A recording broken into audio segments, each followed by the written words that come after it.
द्वारा कक्षा का लाभ ले रहे थे। प्रथम द्वितीय प्रकाश की चर्चा करते हुए हम तृतीय प्रकाश पर पहुंच गए थे, जिसमें हमने परोक्ष प्रमाण की चर्चा की। स्मृति, प्रत्यभिज्ञान, तर्क प्रमाण के बाद अनुमान प्रमाण की चर्चा हमारी चल रही है और इसमें भी हमने पिछली कक्षा में साध्य और साधन का लक्षण जाना था। अब इसके आगे की चर्चा हम शुरू करते हैं। मैं आदरणीय गुरुजी से निवेदन करूंगी वे कक्षा को प्रारंभ करें।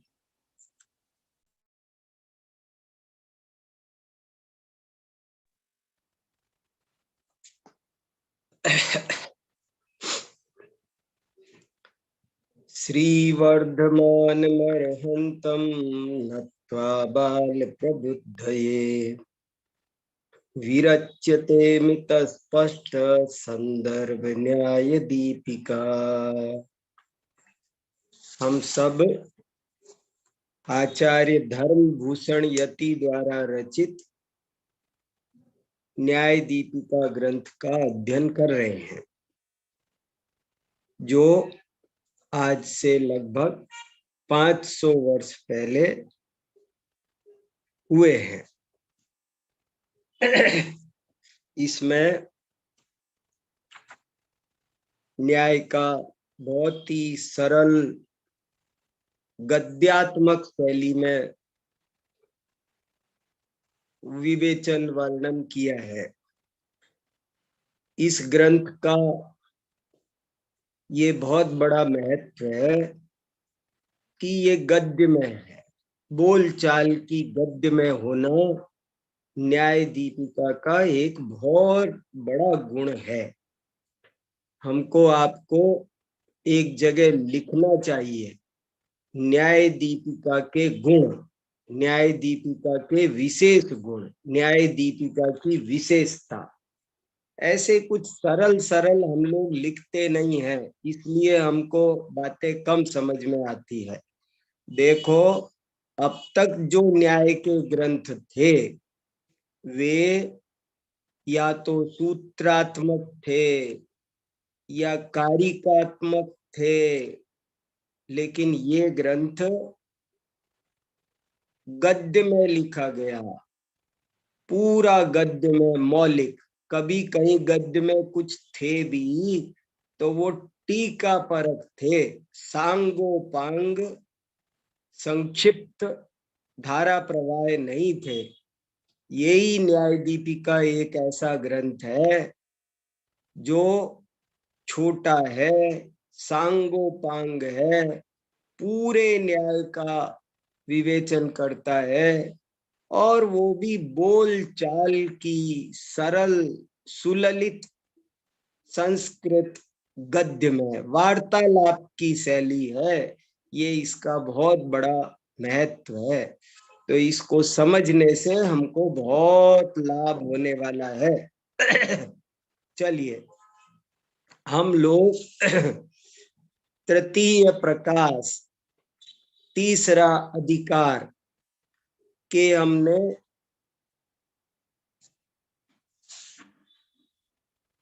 25 पैराग्राफ पढ़ लिए और अब 26वां पैराग्राफ पढ़ेंगे। 25वें पैराग्राफ का हेडिंग देख लेते हैं तो आपको ये पता चल जाएगा कि हमने क्या पढ़ा था। 25वें पैराग्राफ में ये कहा था कि अनुमान दो प्रकार का होता है। देखो, बार बार मैं रिपीट कर रहा हूं, याद रखना। न्याय के दो अंग हैं, प्रमाण और नय। उसमें से हम प्रमाण पढ़ रहे हैं, और फिर प्रमाण दो तरह का होता है, प्रत्यक्ष और परोक्ष। उसमें से प्रत्यक्ष प्रमाण हम पढ़ चुके हैं, अब हम परोक्ष प्रमाण पढ़ रहे हैं। फिर परोक्ष प्रमाण भी 5 तरह का होता है, स्मृति, प्रत्यभिज्ञान, तर्क, अनुमान और आगम। इनमें से हम स्मृति पढ़ चुके हैं, प्रत्यभिज्ञान पढ़ चुके हैं, तर्क पढ़ चुके हैं, और अब अनुमान पढ़ रहे हैं। फिर अनुमान में भी 5-6 बातें हैं। अनुमान का लक्षण, अनुमान के भेद, अनुमान के अंग, हेतु का स्वरूप, ऐसे कई बातें, कई उप विषय अनुमान के अंतर्गत आते हैं। उनमें से हमने अनुमान का लक्षण पढ़ लिया और 25वें पैराग्राफ में अनुमान के भेद बताए गए। ये कहा गया कि अनुमान 2 प्रकार का होता है, एक को कहते हैं स्वार्थानुमान और दूसरे को कहते हैं परार्थानुमान। स्वार्थानुमान माने जब अनुमान स्वयं हो जाए तो उसको स्वार्थानुमान कहते हैं, और जो अनुमान हमसे स्वयं से न हो, कोई दूसरा हमको करवाए, समझाए, तब हो तो उसका नाम परार्थानुमान। ऐसे 2 तरह का अनुमान होता है। जैसे ये सब बातें उदाहरण सहित कहना आना चाहिए, कहो, इनको बार बार बोलो, लिखो, दूसरे को समझाओ। मैं न्याय शास्त्र पढ़ने वालों को मैं एक मंत्र देता हूं, और वो मंत्र ये है, teaching is the best way of learning. Teaching is the best way of learning. कि आप पढ़ाओ तो आप बहुत अच्छा पढ़ोगे, दूसरे को समझाओ, देखो न्याय क्या होता है, तो इससे आपकी खुद की समझ में न्याय शास्त्र बहुत अच्छा आएगा। तो अनुमान माने साधनात् साध्य विज्ञानम अनुमानम। जब हम किसी साधन से साध्य का विज्ञान करते हैं, विशेष ज्ञान करते हैं, पक्का ज्ञान करते हैं, परीक्षात्मक निर्णयात्मक ज्ञान करते हैं, तो उसको अनुमान कहते हैं। क्या परिभाषा? साधनात् साध्य विज्ञानम अनुमानम। साधन माने, साधन शब्द का क्या मीनिंग है? साधन माने हेतु, साधन माने चिन्ह, साधन माने लिंग। ये साधन माने कारण नहीं। ये भी पिछली बार बहुत इंपॉर्टेंट बात आई थी कि साधन माने कारण मत समझ लेना।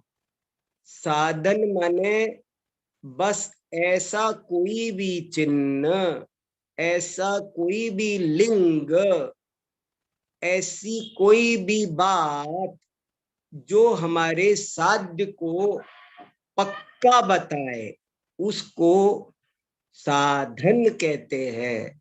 साधन से जब हमको साध्य सीधा नहीं दिखाई देता है और हम किसी साधन के द्वारा, किसी चिन्ह के द्वारा, किसी लिंग के द्वारा जब हम उसका अनुमान करते हैं, पक्का ज्ञान करते हैं, तो उसको अनुमान कहते हैं। देखो, अनुमान, ये एक बहुत गजब की बात याद रखो।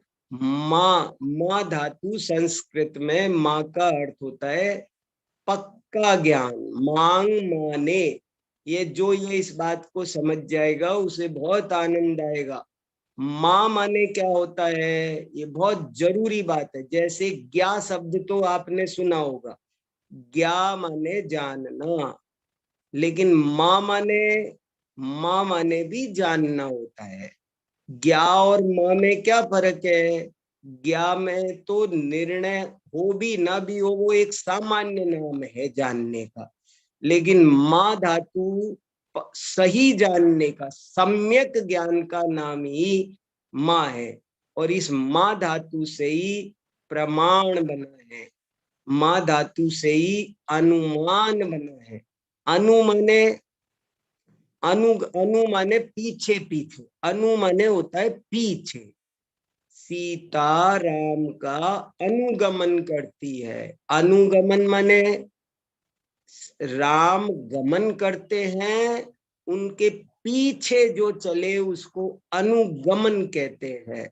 तो अनुमान जो किसी लिंग के पीछे चलता हो, जो किसी साधन के पीछे चलता हो, उसको कहते हैं अनुमान। ये बहुत अच्छी बात है। प्रमाण माने प्रकृष्ट सम्यक ज्ञान।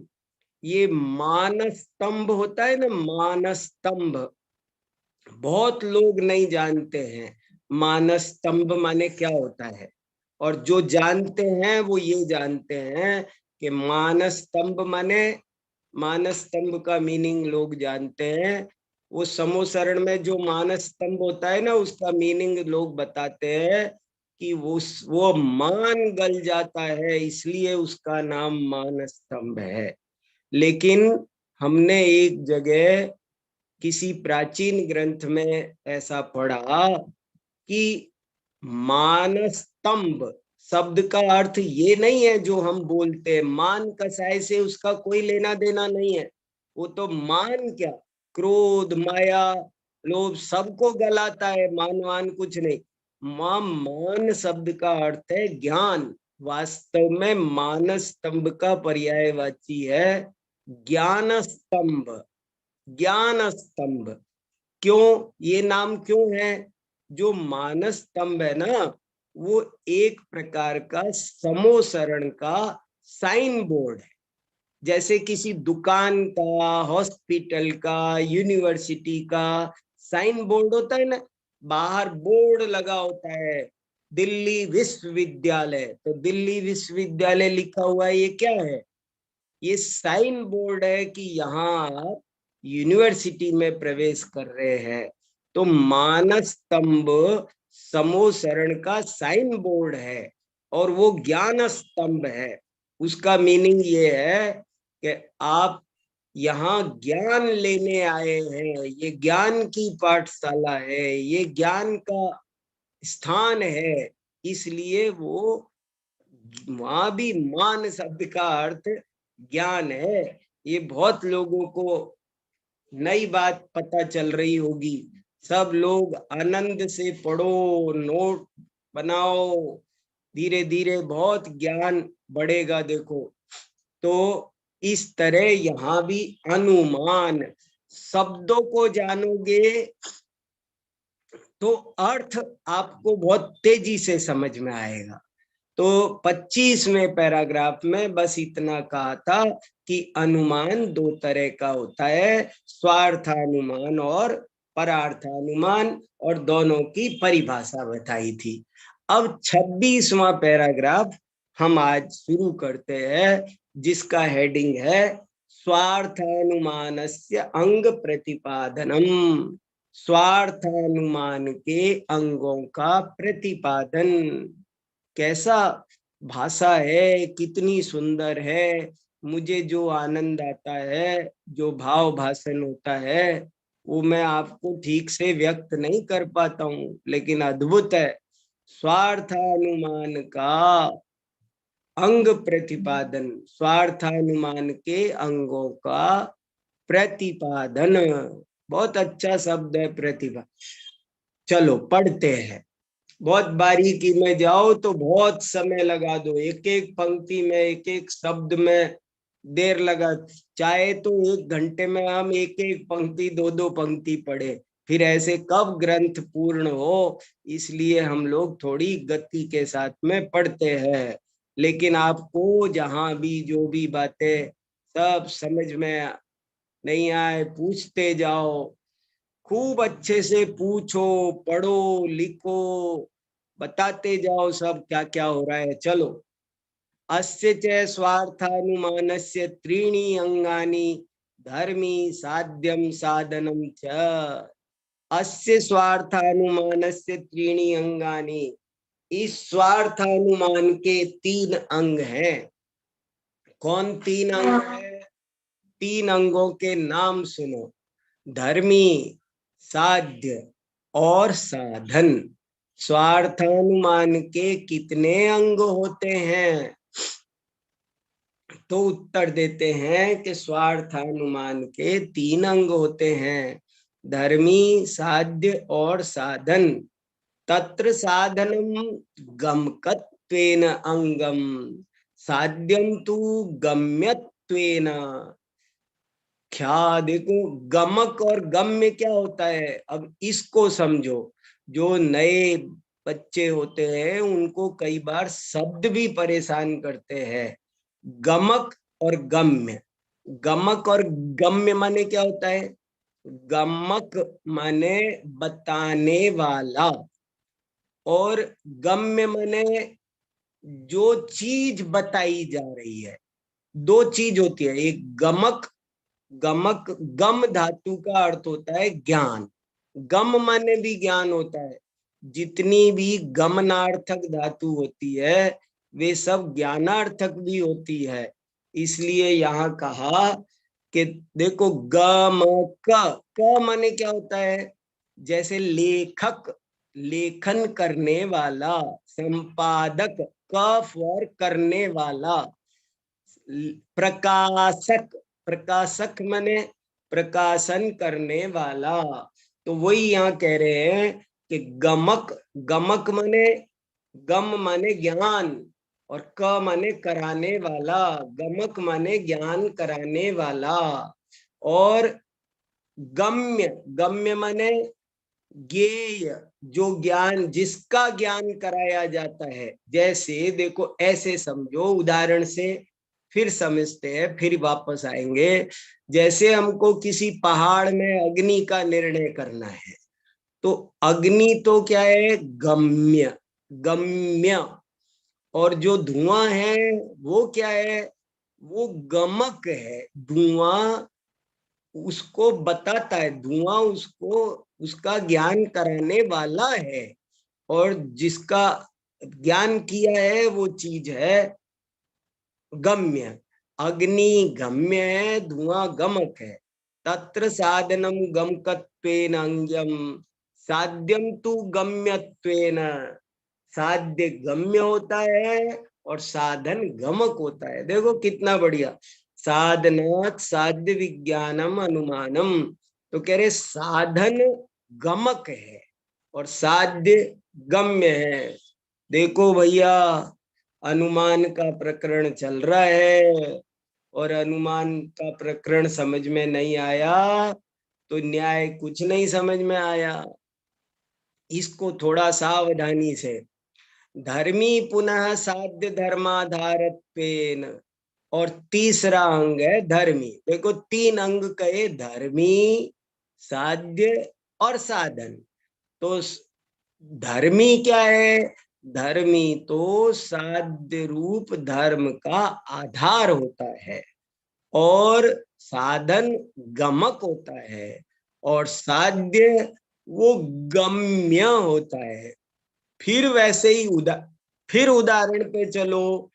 हमको पर्वत में अग्नि सिद्ध, देखो मैं अग्नि का उदाहरण से आपको पक्का कर रहा हूं, लेकिन अग्नि के उदाहरण पर नहीं रुकना, बाद में धीरे धीरे और 10-5 उदाहरण और खुद भी डेवलप करना, आत्मा पर भी घटित करना, तब इसको पढ़ने का फायदा होगा। पर ये मोटा मोटा सबको पकड़ में आ जाए, इसलिए ये उदाहरण दिया जाता है। पर्वत में अग्नि है, तो पर्वत क्या हुआ? धर्मी। अग्नि क्या हुई? अग्नि हुई साध्य। और धुआं क्या हुआ? साधन। ये एक खास बात है। धर्मी पुनः साध्य धर्माधारत्वेन, धर्मी। अब ये धर्मी माने क्या होता है? धर्मी माने धर्मात्मा जीव है, ये धर्मी जीव। ऐसे यहाँ धर्मात्मा मतलब नहीं है इसका, यहाँ धर्मी का मतलब होता है, देखो, धर्म का आधार धर्मी कहा जाता है। धर्म माने वो गुण, वो वस्तु, वो क्वालिटी जिसकी हम बात कर रहे हैं। यहाँ धर्म माने भी वो आत्मा का शुद्धोपयोग रूप धर्म नहीं, बल्कि यहाँ जो चीज हम तय कर रहे हैं वो धर्म। तो धर्म का आधार, जैसे क्रोध वाला, तो क्रोधी, मान वाला, मानी, ऐसी धर्म वाला, धर्मी, धर्मी पुनः साध्य धर्माधारत्वेन आधार विशेष निष्ठतया ही साध्य सिद्धिर अनुमान प्रयोजनम। कितनी बढ़िया बात है। आधार विशेष निष्ठ रूप से ही साध्य की सिद्धि करना वो अनुमान का प्रयोजन है। धर्म मात्रस्य तु व्याप्ति निश्चय काल एव सिद्धत्वात्। देखो कितनी बढ़िया बात है। अनुमान में और तर्क में क्या अंतर है कि अनुमान तो धर्म मात्र को निश्चय करता है और तर्क तर्क तो केवल धर्म मात्र को विषय करता है, लेकिन अनुमान धर्म सहित धर्मी को विषय करता है पूरा। जैसे उदाहरण से बात करते हैं, जैसे जहां जहां अग्नि, जहां जहां धुआं है वहां वहां अग्नि है, इसका नाम क्या हुआ? तर्क। लेकिन यहाँ इस पहाड़ में आग है, इसका नाम हुआ अनुमान। ये खास बात है। आधार विशेष निष्ठतया ही साध्य सिद्धि अनुमान प्रयोजनम धर्म मात्रस्य तु व्याप्ति निश्चय काले एव सिद्धत्वात् यत्र यत्र धूमवतत्वम तत्र तत्र अग्निमतत्वम। जहां जहां धूमवनपना है वहां वहां अग्निमानपना भी है। जो जो वस्तु धूमवान होगी वो वस्तु अग्निमान भी होगी ही होगी। ये इसका मतलब है। व्याप्ति के व्याप्ति माने वो जो व्याप्ति किसे कहते हैं कि जो दो पदार्थों में अविनाभाव संबंध है उसको जानने का नाम व्याप्ति है, उस संबंध को व्याप्ति कहते हैं। इस तरह स्वार्थानुमान के तीन अंग है। एक को कहते हैं साध्य, एक को कहते हैं साधन और तीसरे को कहते हैं धर्मी। तीन चीजें हुई। समझ में आ रहा है सबको? किसी को कुछ पूछना? सबको ठीक से समझ में आ रहा ना? कुछ कहीं किसी को दिक्कत हो तो अपना हैंड रेज कर देना। चलो 27वां पैराग्राफ पढ़ते हैं। अथवा पक्षो हेतु रीति अंगद्वयम स्वार्थानुमानस्य। देखो क्या खास बात आई के हाँ बोलिए आशीष जी। चलिए आशीष जी को अनम्यूट करो। श्रुति। जय जिनेन्द्र सर। हाँ बोलो, क्या समझ में आया? सर समझ में आने की समस्या नहीं सर, समस्या मेरे साथ दूसरी है। हाँ बोलो। सर मेरी आपसे एक अनुरोध है सर, मेरी छुट्टी अब 4 बजे होती है सर, मैं आपकी क्लास अटेंड नहीं कर पाता सर, मेरा मन बहुत दुखी होता है बस से। अच्छा तो मतलब टाइम चेंज करे थोड़ा सा? सर आपसे हाथ जोड़कर अनुरोध है। अच्छा ठीक है, कोशिश करते हैं। Thank you very much sir. ठीक है और सर कोशिश। देखो सुनो आशीष जी, हम जी कोशिश सर। करते हैं। अगर जी सब लोग चाहते हो तो मुझे कोई दिक्कत नहीं है, हम कर सकते हैं। लेकिन कोई देख लो किसी को आपत्ति ना हो, और यदि ज्यादा लोगों की आपत्ति हो तो फिर आप थोड़ा सा सहयोग करना कि बाद में सुन लेना, हमसे व्यक्तिगत पूछ ले।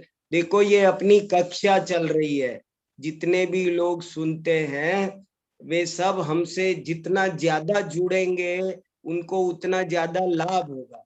वे अपने अब जो रेगुलर क्लास होती है ना उसमें तो पढ़ाने वाले और पढ़ने वाले आपस में परिचय प्राप्त कर लेते हैं, तब ज्ञान परिचित होने के बाद ज्ञान विशेष प्राप्त होता है।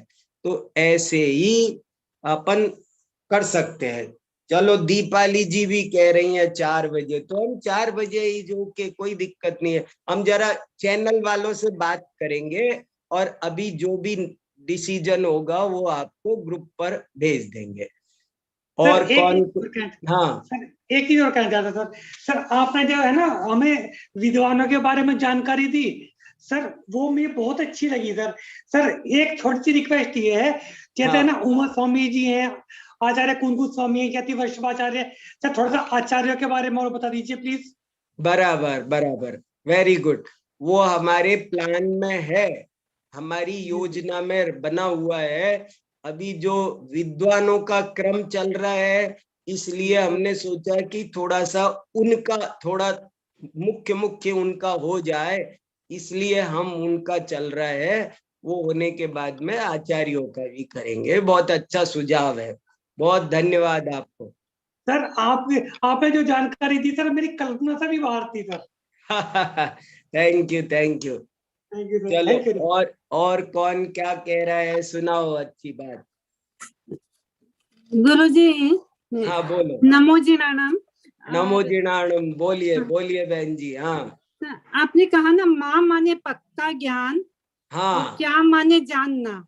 हाँ तो इसमें अंतर आपने बताया था, क्या हाँ में निर्णय होया नहीं होया, निर्णय हुआ या नहीं, और हाँ सम्यक ज्ञान का नाम, तो ये मेरा थोड़ा स्पष्ट नहीं हो पाया है। हाँ, ठीक है, अच्छा सवाल है। देखो इसका उत्तर ये है कि ज्ञा माने तो एक एक कॉमन ज्ञान की बात है। ये कोई मतलब नहीं है कि वो सही है गलत है। ज्ञा माने जानना, बस खेल खत्म। वहां सही गलत के बारे में कुछ नहीं बोला है।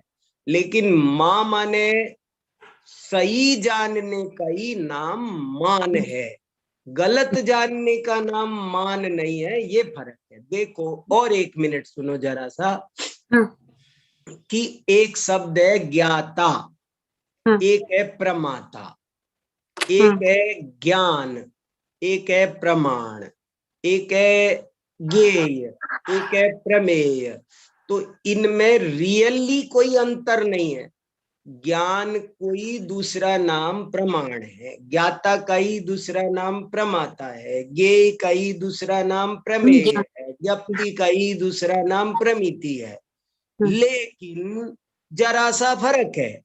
फर्क क्या है कि ज्ञाता तो ज्ञाता है, कॉमन नाम है, लेकिन प्रमाता उसको कहते हैं जो 100% सही जानता है।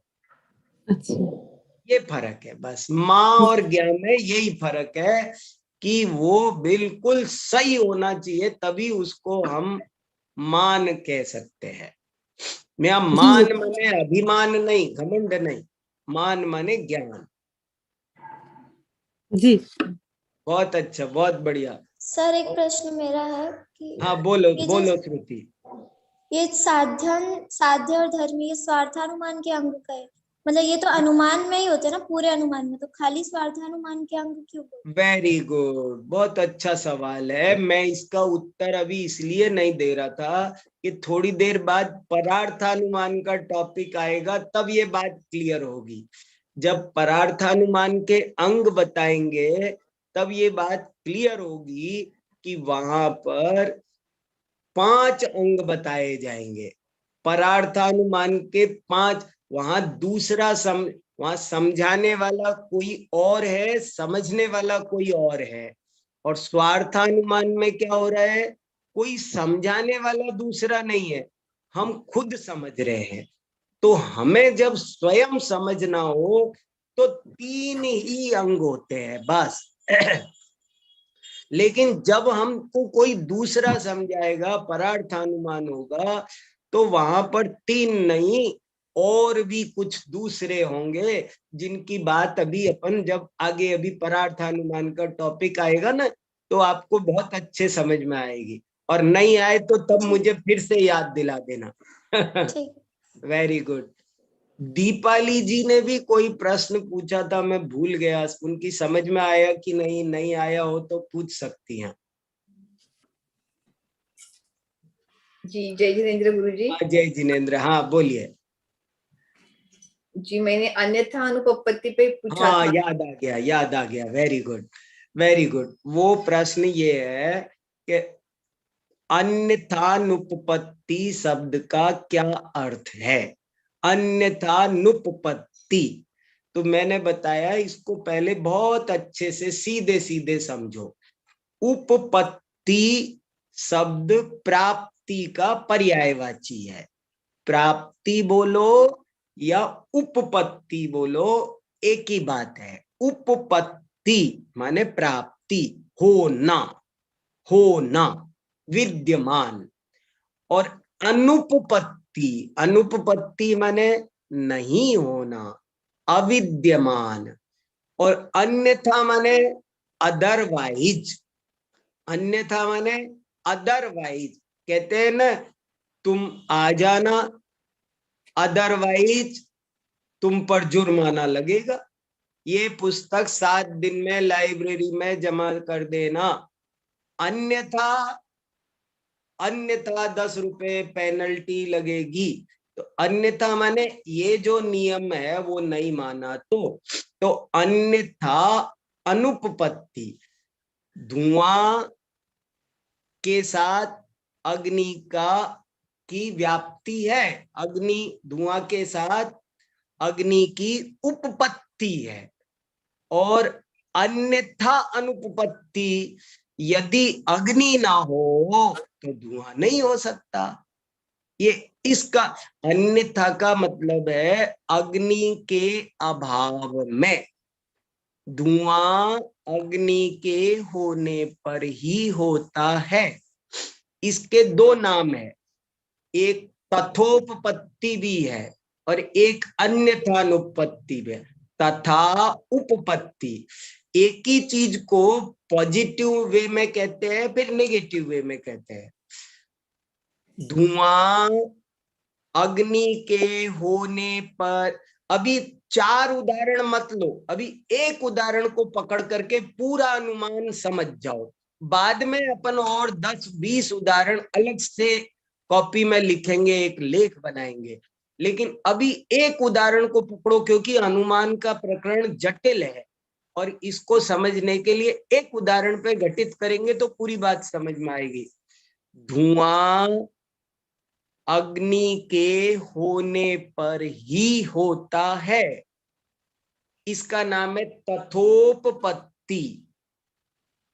अग्नि के बिना नहीं होता है, ये अन्यथानुपपत्ति। अग्नि के ना होने पर धुआं नहीं होता है, ये अन्यथानुपपत्ति है। तो ये व्याप्ति में 2 चीज देखी जाती है, तथोपपत्ति को अन्यथानुपपत्ति। तथोपपत्ति का दूसरा नाम अन्वय है, अन्यथानुपपत्ति का दूसरा नाम व्यतिरेक है। ऐसे करके भी बहुत सारी बातें, एक ही बात को घुमा घुमा कर 2-3 तरह से समझाया जाता है। तो ये क्लियर हुआ, स्वार्थानुमान के 3 अंग हैं, धर्मी, साध्य और साधन। धर्मी माने जिसमें धर्म रहता है, साध्य माने जो हमें सिद्ध करना है, साधन माने जिस चिन्ह से हम वो बात सिद्ध करते हैं। वो 3 चीजें, यही स्वार्थानुमान, इनके अंग है, इनसे ही स्वार्थानुमान बनता है। अब 27वां पैराग्राफ पढ़ते हैं। अथवा पक्षो हेतुरिति अंग द्वयम स्वार्थानुमानस्य। अथवा माने उसी बात को दूसरे ढंग से कहते हैं। पक्ष और हेतु, ये 2 अंग भी स्वार्थानुमान के होते हैं। स्वार्थानुमान के 2 अंग होते हैं, ऐसा भी कह सकते हैं। देखो, अभी ऊपर तो कहा था कि स्वार्थानुमान के 3 अंग होते हैं। कौन कौन? साध्य, साधन और धर्मी। अब कह रहे हैं कि हम 2 भी बोल सकते, इन 3 को ही हम 2 भी बोल सकते हैं, इन 3 को ही हम 2 भी बोल सकते हैं।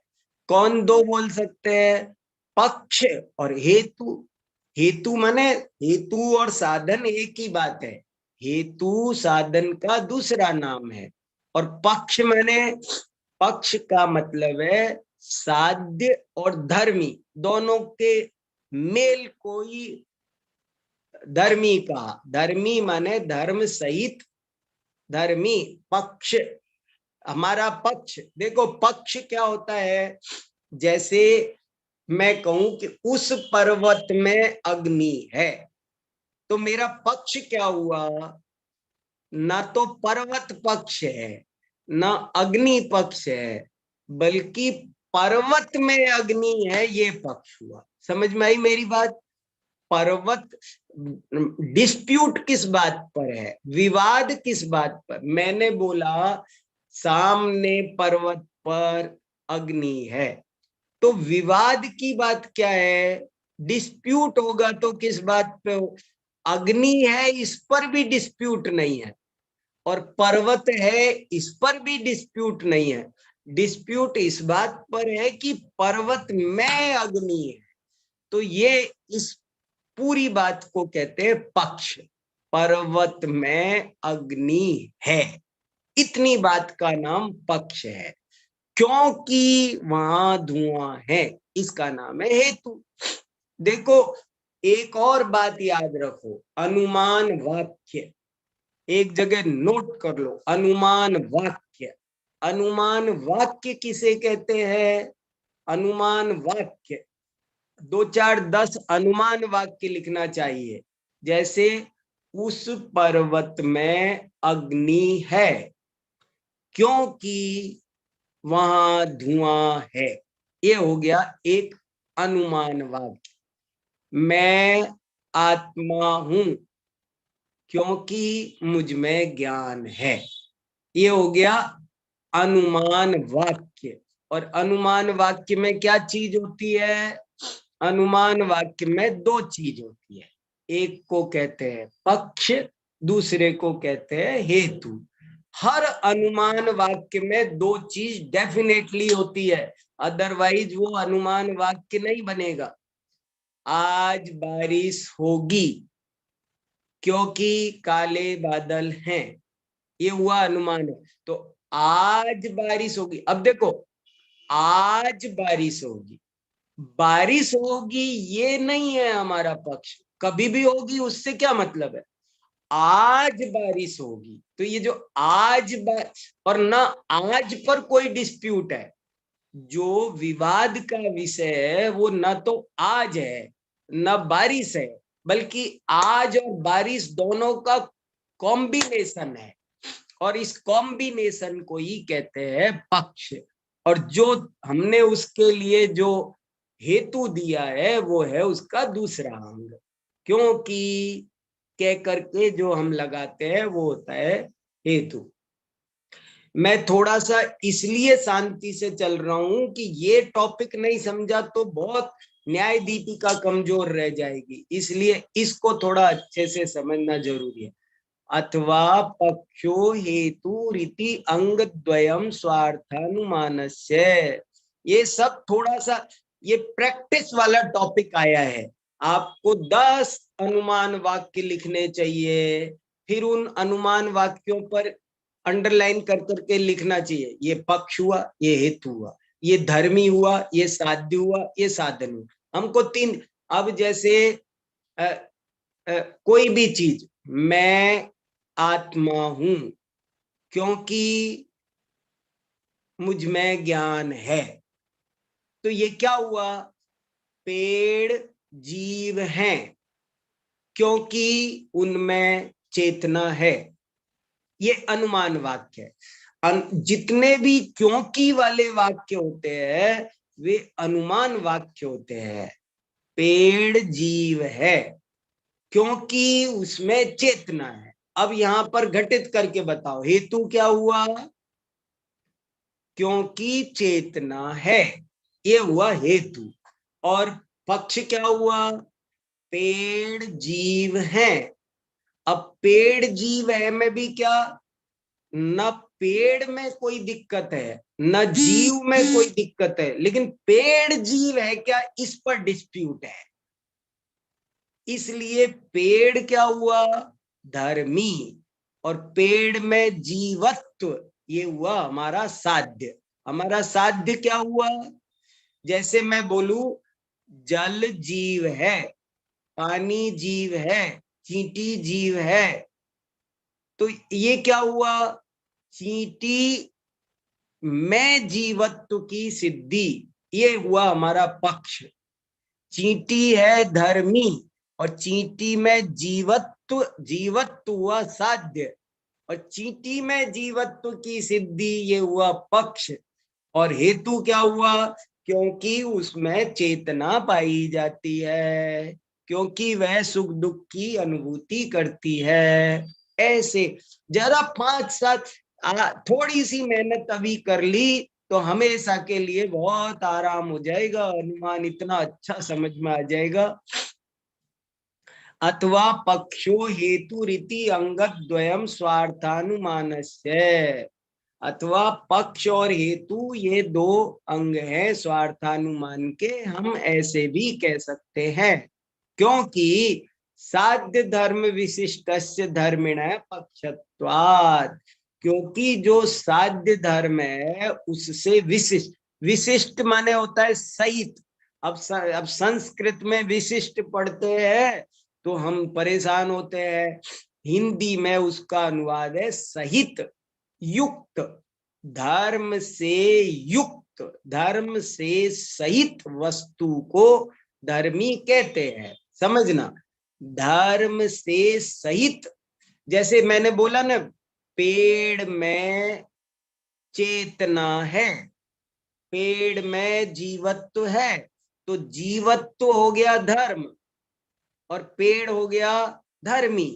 जीवत्व का आधारभूत जो है वो है धर्मी, तो इसी को पक्ष भी कहते हैं, विशिष्ट माने सहित। तथा च स्वार्थानुमानस्य धर्मी साध्य साधन भेदात् त्रीणि अंगानि पक्ष साधन वेदात् अंगद्वयम वेति सिद्धम। तथा च, और स्वार्थानुमान के धर्मी साध्य साधन के भेद से त्रीणि अंगानी, 3 अंग होते हैं, अथवा पक्ष साधन भेदात् अंगद्वयम, अथवा पक्ष और साधन के भेद से अंगद्वयम, भेदात में से ए निकालेंगे, भेदात अंगद्वयम, भेद से 2 अंग होते हैं। वेति, वेति माने क्या होता है, वा प्लस इति, वा माने अथवा, वा, वेति माने वा प्लस इति। वा माने क्या, संस्कृत में एक शब्द है चे और एक है वा। चे शब्द को अंग्रेजी में बोलते हैं एंड, और वा शब्द को अंग्रेजी में बोलते हैं और। कहते हैं ना, इस बिना कारण के गाड़ी में चेन खींचने पर 500 रुपए अथवा 6 महीने का जेल, और तो वहां एंड और लिखा होता है कि हम जेल भी करेंगे रुपया भी लेंगे। तो ये वा इति सिद्धम विवक्षाया वैचित्र्यात्। विवक्षा, विवक्षा क्या होता है, शब्दों का मीनिंग समझो। वक्तुम इच्छा विवक्षा, विवक्षा किसे कहते हैं, वक्तुम इच्छा। जैसे पीने की इच्छा को पिपासा कहते हैं, खाने की इच्छा को बुभुक्षा कहते हैं, ये ऐसे बहुत सारे शब्द है। जानने की इच्छा को जिज्ञासा कहते हैं, जानने की इच्छा जिज्ञासा है, पीने की इच्छा पिपासा है, खाने की इच्छा बुभुक्षा है।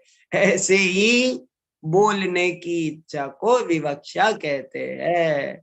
विवक्षायाः वैचित्र्यात्, ये कुछ नहीं है, विवक्षा की विचित्रता है, बात को कहने का ढंग दूसरा है, बाकी बात एक ही है, चाहे 3 अंग बोल दो चाहे 2 अंग बोल दो। पूर्वत्री धर्मी धर्म भेद विवक्षा, उत्तरत्र तत्समुदाय विवक्षा। पहले में तो धर्म और धर्मी के भेद की विवक्षा थी, और उत्तरत्र माने बाद वाले में हमने तत्समुदाय विवक्षा, उन दोनों को मिलाकर हमने बात कर दी, बस इतनी से ही फर्क है। और कोई एक जगह जब हमने 3 गिनाए तो धर्म और धर्मी में भेद करके समझा दिया, और जब हमने 2 गिनाए तब क्या दो कहां से रह गए कि हमने धर्म और धर्मी को समुदाय मिला दिया हमने। सएस धर्मित्वेन अभिमत प्रसिद्ध एव, वह यह धर्मी प्रसिद्ध ही होता है, अप्रसिद्ध नहीं होता है। धर्मी कोई अप्रसिद्ध नहीं होता है, धर्मी के बारे में कोई डाउट नहीं होता, धर्मी बिल्कुल क्लियर होता है। धर्मी बहुत क्लियर होना चाहिए हमको। जैसे हमने कहा पेड़ में जीवत्व है, अब कोई के पेड़ है कहाँ, पेड़ नाम की कोई चीज ही नहीं है, तो फिर बात ही बदल जाएगी। मैं बोलूं उस पर्वत में अग्नि है, कोई के पर्वत है कहाँ वहां, तो अब अग्नि बाद में सिद्ध करेंगे, पहले तो पर्वत सिद्ध करना पड़ेगा। माने धर्मी सिद्ध होना चाहिए। प्रसिद्ध माने जिसमें वक्ता श्रोता दोनों को कोई विवाद ना हो, उसे कहते प्रसिद्ध। प्रसिद्ध माने प्रकृष्टेन सिद्धम प्रसिद्धम। धर्मी में ही डाउट हो गया तो फिर अब धर्म की बात तो बहुत दूर रह जाएगी। इसलिए वो ये कह रहे कि बात बिगड़े नहीं, प्रकरणांतर में ना जाए, इसलिए धर्मी को प्रसिद्ध होना जरूरी है। ये समझ में आई ना बात आपको क्या कहा जा रहा है? धर्मी प्रसिद्ध होना चाहिए। प्रसिद्ध का मतलब है उसमें कोई डाउट नहीं आना चाहिए। जैसे 2 उदाहरण दिए मैंने, इस पेड़ में जीवत्व है, हम ये समझा रहे हैं कि इस पेड़ में जीवत्व है क्योंकि चेतना है। हम माथाफोड़ी कर रहे थे, इस पेड़ में जीवत्व है, और वो बाद में आधा घंटे बाद कहता है लेकिन पेड़ है कहाँ, तो ये तो बड़ी मुश्किल हो गई। अब पहले पेड़ समझाना पड़ेगा, बाद में बात करेंगे दूसरी। इसलिए कह रहे धर्मी को प्रसिद्ध ही होना चाहिए। कितना बढ़िया बात, एव लगाया, ये प्रसिद्ध एव, प्रसिद्ध ही होना चाहिए।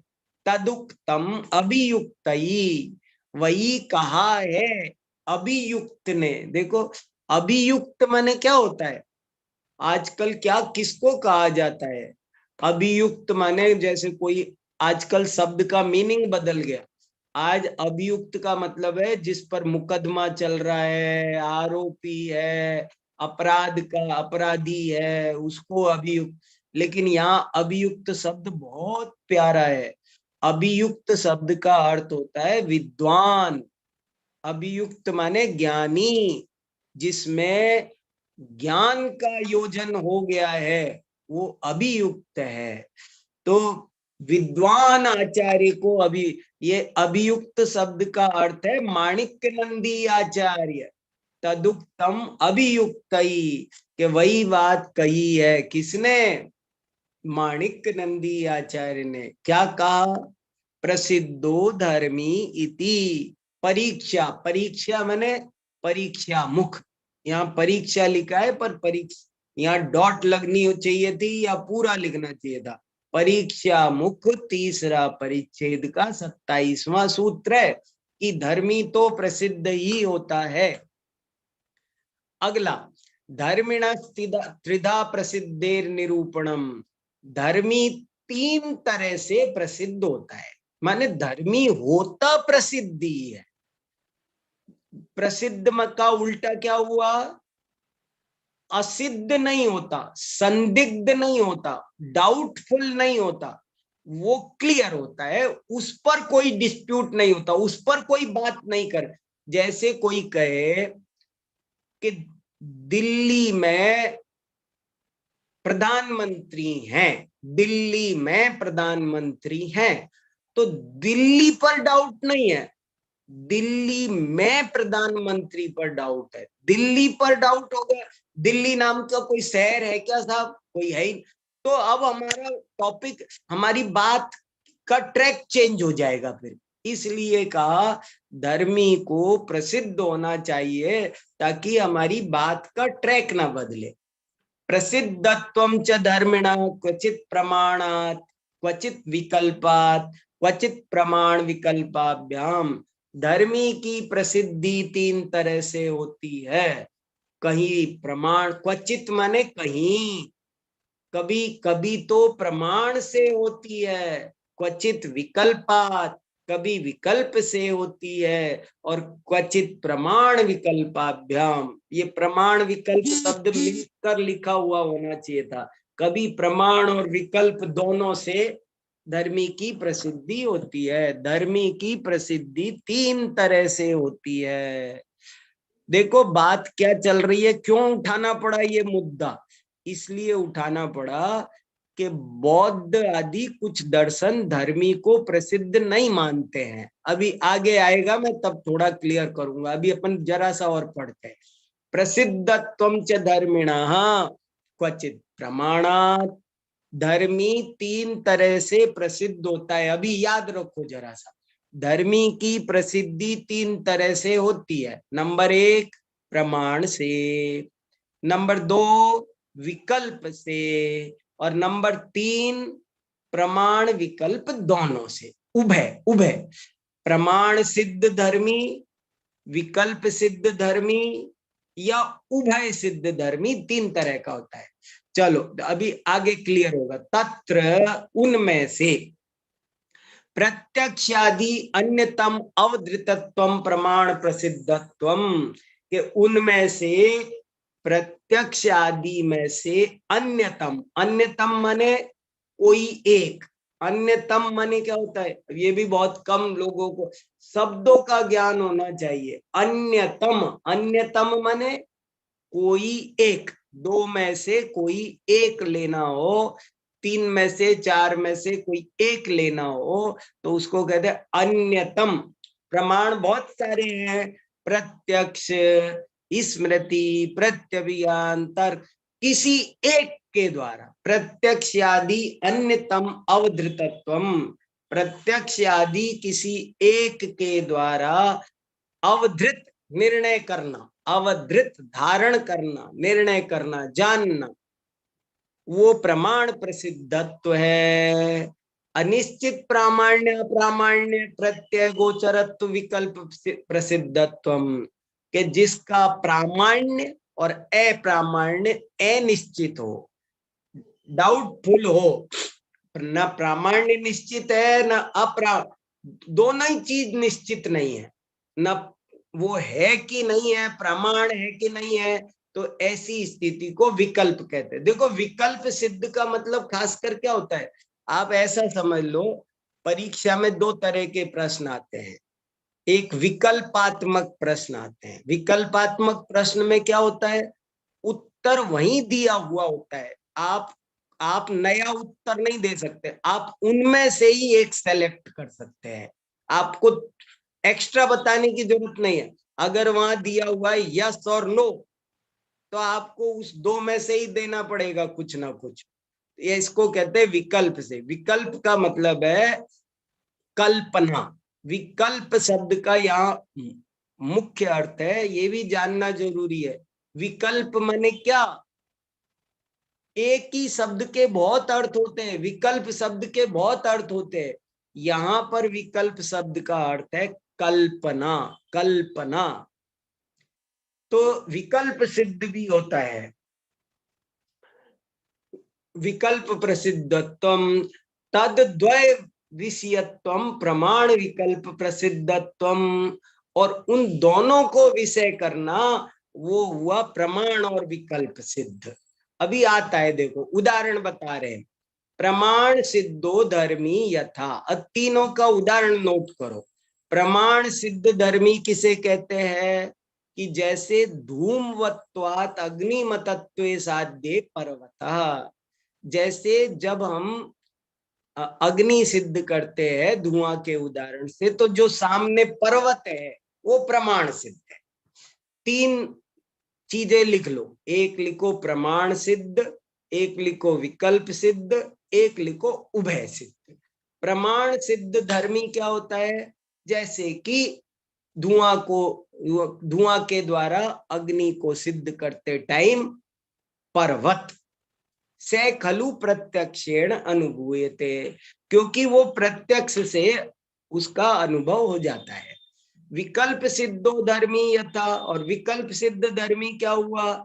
अस्ति सर्वज्ञ सुनिश्चिता संभवत बाधक प्रमाणत्वादिति अस्तित्व साध्य सर्वज्ञ।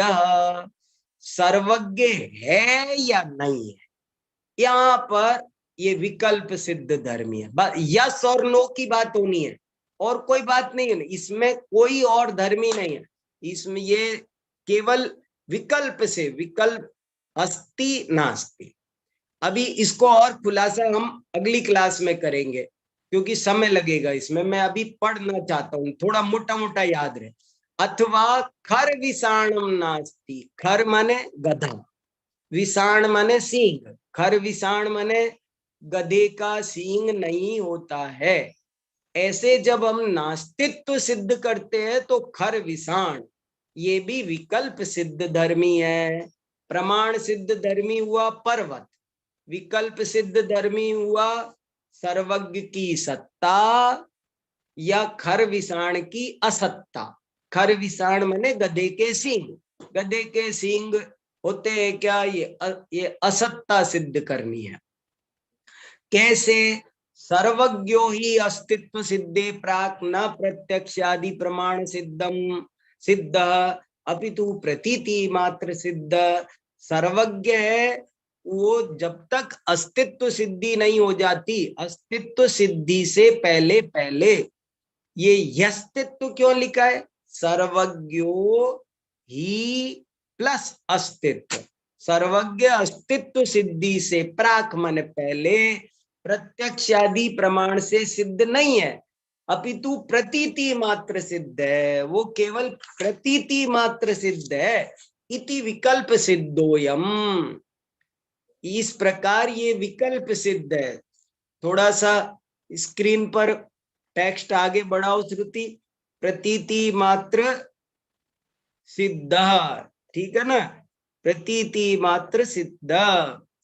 इति विकल्प सिद्धोयम धर्मी, ये धर्मी विकल्प सिद्ध हुआ। तथा खर विषाणमपि नास्तित्व सिद्धे, खर विषाण भी नास्तित्व को सिद्ध करने से पहले, प्राक मन पहले, विकल्प सिद्ध है। उभय सिद्धो धर्मी यथा, अब उभय सिद्ध का उदाहरण नोट कर लो बस। उभय सिद्ध धर्मी क्या होता है? शब्द परिणामी कृतकत्वात्। देखो ये अनुमान वाक्य है, शब्द परिणामी होता है। शब्द माने जानते हो, यहाँ शब्द का अर्थ क्या? साउंड। शब्द माने वर्ड नहीं। अगर इसको अंग्रेजी में लिखना हो तो शब्द माने, कहते हैं ना 4 शब्द, 2 वर्ड्स, 4 वर्ड्स, वर्ड्स नहीं। यहाँ शब्द का मतलब है साउंड, जो आवाज। आवाज वो परिणामी, परिणामी माने, परिणामी का मतलब होता है क्षणिक, अनित्य। एक जगह लिख लो परिणामी। परिणामी माने, परिणामी शब्द का अर्थ है अनित्य, क्षणिक। अपरिणामी शब्द का अर्थ है नित्य, शाश्वत। तो शब्द परिणामी होता है क्योंकि वो कृतक होता है। कृतक माने कोई उसको बनाता है, कोई बोलता है ना, आवाज को बोलेगा या ताली बजाएगा, इत्यत्र शब्द सही वर्तमान है प्रत्यक्ष। देखो ये उभय सिद्ध कैसे हुआ कि वर्तमान शब्द तो प्रत्यक्ष गम्य है, लेकिन भूतकाल और शब्द जब बोला तो 3 काल का शब्द आ गया। उन 3 काल के शब्दों में से वर्तमान काल का शब्द तो प्रत्यक्ष पकड़ में आ रहा है, इसलिए वो प्रमाण सिद्ध है। लेकिन भूत और भविष्य का जो शब्द है वो विकल्प गम्य है, उसे हम कल्पना से जानेंगे, वो प्रमाण से नहीं पकड़ में आएगा। से सर्वोपि धर्मी इति प्रमाण विकल्प सिद्धो धर्मी। इस तरह सारा का सारा शब्द रूप धर्मी 2 तरह का हुआ, उभय सिद्ध, प्रमाण सिद्ध और विकल्प सिद्ध। प्रमाणो भय सिद्धयो धर्मिणो साध्य कामचार। ये जो प्रमाण उभय सिद्ध धर्मी है, इसमें कोई साध्य में कामचार माने नियम नहीं है। अस्तित्व भी सिद्ध हो सकता है नास्तित्व भी से, काम चार माने नियम नहीं होना, अस्तित्व भी सिद्ध हो सकता है, नास्तित्व भी सिद्ध हो सकता है। विकल्प सिद्धे तु धर्मिणी सत्ता सत्तयोरेव साध्यत्वम इति नियमः। विकल्प सिद्ध धर्मी में सत्ता या सत्ता ही साध्य होगी, ये नियम है। तदुक्तम विकल्प सिद्धे तस्मिन् सत्तेतरे साध्ये इति। ये पैराग्राफ मैंने पढ़ दिया है, लेकिन ये पैराग्राफ अभी खुलासा नहीं हुआ है, लेकिन समय नहीं है। इसके बारे में तो कोई बात होगी वो हम अगली कक्षा में करेंगे, पर कोई और बात हो तो 1 मिनट हमारे पास बचा है, किसी को कुछ कहना हो तो कह सकते हैं। श्रुति जी, किसी का कोई प्रश्न है तो पूछ लीजिए। बस आधा मिनट बचा है, नहीं तो विक्रांत जी की क्लास पूरी करो। ये जो पैराग्राफ अभी हमने आज पढ़ा है धर्मी की प्रसिद्धि का, इसको हमने पढ़कर आपको मोटा मोटा जो बहुत सूक्ष्म बुद्धि होगा वो तो समझ गया होगा, और जो जिनको अभी नहीं समझ में आया होगा उनको हमारी अगली क्लास में ये विषय थोड़ा और अच्छे से समझ में आ जाएगा, वे चिंता ना करें अभी। जी ठीक है, अगली क्लास अभी हमने कक्षा में स्वार्थानुमान के अंग को 2 प्रकार से जाना, भेद विवक्षा से और अभेद विवक्षा से। भेद विवक्षा से 3 अंग और अभेद विवक्षा से 2 अंगों को हमने जाना। फिर उसके बाद हमने धर्मी की सिद्धि 3 प्रकार से कि धर्मी कैसे प्रसिद्ध है, तो प्रमाण से प्रसिद्ध है, विकल्प से प्रसिद्ध है और उभय से प्रसिद्ध है। इस प्रकार हमने चर्चा को अभी मात्र प्रारंभ ही किया है। अगली कक्षा में हम इसका खुलासा जानेंगे। अभी आगे यहाँ पे आज कोई भी कक्षा नहीं है, तो हम कक्षा को यहीं विराम देते हैं। सभी को जय श्री। बहुत अच्छा।